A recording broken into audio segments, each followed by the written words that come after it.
Welcome back to my channel, welcome back to a new blog. আশা করি সবাই খুব ভালো আছো, সুস্থ আছো। আর আজকে ভিডিওটা শুরু করছি বিয়েবাড়ির ভিডিও দিয়ে। আগের লাস্ট শর্টসে তোমরা দেখেইছো যে ভিডিওটা দিয়েছিলাম।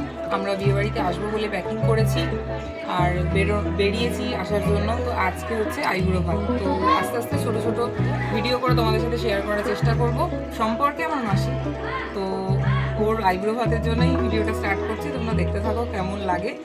আর সকালবেলা তো শুরু হয়েছে, ক্যামেরাটা এখন শুরু ধরে আছে। এই ক্লিপটাও সকাল মানে ভোর, তখন প্রায় অন্ধকার, ভোর 4টে বাজে, 4:30 নাগাদ বাড়িতে এসছে। তো এই ক্লিপটা আমি অ্যাড করব। তো তখন থেকেই প্রায় চলছে সব কিছু, যতটা সম্ভব চেষ্টা করব আস্তে আস্তে ছোটো ছোটো রিচুয়ালসগুলোকে দেখানোর। তোমরা দেখতে থাকো, আশা করি ভালো লাগে। ওই যে দূরে শুভ্র আসছে, ভোর 4:30 বাজে। আমরা ওকে ওয়েলকাম করার জন্য দাঁড়িয়েছিলাম। ও সকালেই যখন এসেছে আর কি, রাতে যখন ফিরেছে, হাওড়া থেকে নেমেছে, হালিশহর আসার ট্রেন তখন পাইনি, তো শিয়ালদায় ওয়েট করতে হয়েছিল। তো মামি দিদিও ওকে ওয়েলকাম করার জন্য দাঁড়িয়ে আছে, খুব খুশি হয়েছে আর কি ও আসাতে। এরপরে আমরা এসে ফ্রেশ হয়ে আমরা সবাই মিলে একটু রেস্ট করলাম। রাতেও তো ঘুম সেভাবে হয়নি, ও আসবে এটা একটা টেনশন ছিল। তারপরে আমরা সকালে উঠে রেডি হয়ে নিয়েছি বেলার অনুষ্ঠানের জন্য। তো সামনের গেটটা বেশ সুন্দরভাবে সাজানো হয়েছে। এখানে আমাদের ব্রাইডও রেডি, চারিদিকে সবাই ওকে ঘিরে দাঁড়িয়ে আছে, দেখতেই পাচ্ছ। তো ওর থালাটা সামনে খুব সুন্দরভাবে সাজিয়ে দেওয়া হয়েছে। এটা দেখে আমার সেই দিনগুলোর কথা মনে পড়ে যাচ্ছে। খুব বেশি দিন যেহেতু হয়নি, আর বেশি দিন হলেও বা এই সময়টা দেখলে সবারই নিজের সেই টাইমটার কথা মনে পড়ে যায়। তো এই সময় আশীর্বাদ পর্ব শুরু হচ্ছে আর কি। যে এই দিকটাতেও প্রথমে বসেছিল, একটা দিকের ব্যাপার আছে, যেহেতু ফটোশ্যুটের জন্য বলেছিল ওকে ওখানটায় বসতে।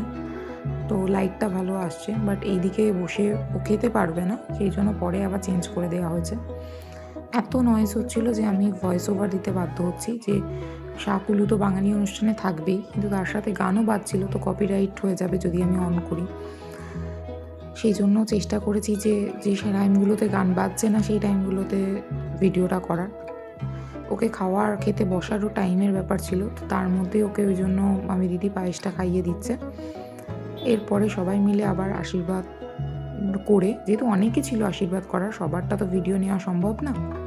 এখন দিদি আশীর্বাদ করছে, সবার ভিডিও নিতে গেলে অনেকটা বড় হয়ে যাবে। তো আমাদের তো আশীর্বাদ করার ব্যাপার নেই, বাট আমরাও গিফটটা আমি আর শুভ্র মিলে দিয়ে দিয়েছিলাম ওকে। অ্যাকচুয়ালি ও আমার মাসি হয়, আশীর্বাদের ব্যাপার নেই, কিন্তু ওই ফটো তোলা, ফটোশ্যুট, বিয়েবাড়ি মানেই তো ফটোশ্যুট, সবাই তোমরা জানো।